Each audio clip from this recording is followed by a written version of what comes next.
السلام علیکم.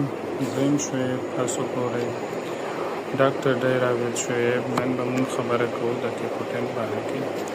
زیاتر خلک دا وایي چې یاره زمونږ بلډ پریشر एकदम سیوا شي او مونږ به څه کوو چې خوا کې ډاکټر نه وي یا څه نور څه داسې دغه نه وي میډیکل سټور وي، نو مونږ به هغه ټایم سره څه کوو. که چېرې ستاسو بلډ پریشر سیوا کېږي او پته یې درته چېرې زما بلډ پریشر سیوا کېږي او وایي چې زما دا بلډ پریشر چې کوم دی زر ټیک شي اوسه او تر هسپتاله پورې زه اوس لاړ شم، دا اوس ته ما چې کوم دی کیفوټین ګولۍ چې کوم دی جوړې دي چې کیفوټین ګولۍ چې د دې کومه فارموله ده هغه کیفوپریل فارموله ده.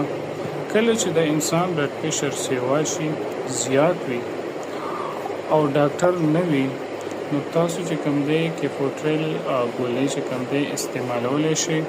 کیفوټریل ګولۍ چې کومه ده هغه به تاسو نیمه ګولۍ چې کومه ده هغه به د ژبې لاندې ږدئ، نو انشاءالله په منټونو کې چې کوم دی ستاسو بلډ پریشر به کمیږي. د هارټ اټیک نه د دې شیونو چې کوم دی بالکل به بچ یاستئ انشاءالله.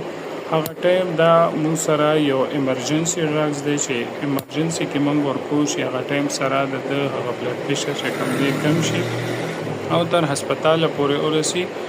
خو داسې ریګولر کې دا مه استعمالوئ وداوټ ډاکټر، د ډاکټر نه مشوره لئ بیا استعمالوئ.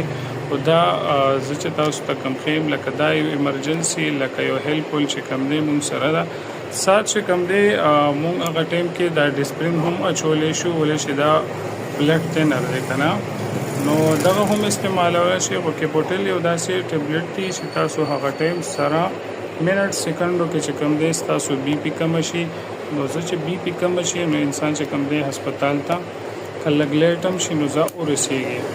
نو ډاکټر سره چې کوم دی مشوره خیر دی کوئ لازمي دې باره کې. خو انشاءالله تاسو دا استعمالوئ خو بغیر د ضرورته نه. داسې نه چې ستاسو 130 140 بی پی وي او تاسو کوم دی एकदम کیپوټل استعمال کړئ، نو پلیز داسې مه کوئ خیر.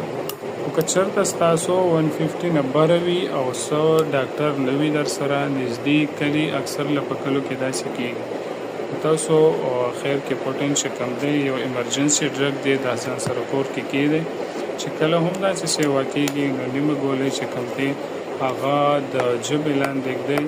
انشاءالله هغه تاسو به داسې د ډېرو حادثو نه بچ کېږئ او په ټایم خیر هسپتال ته بیا ځئ.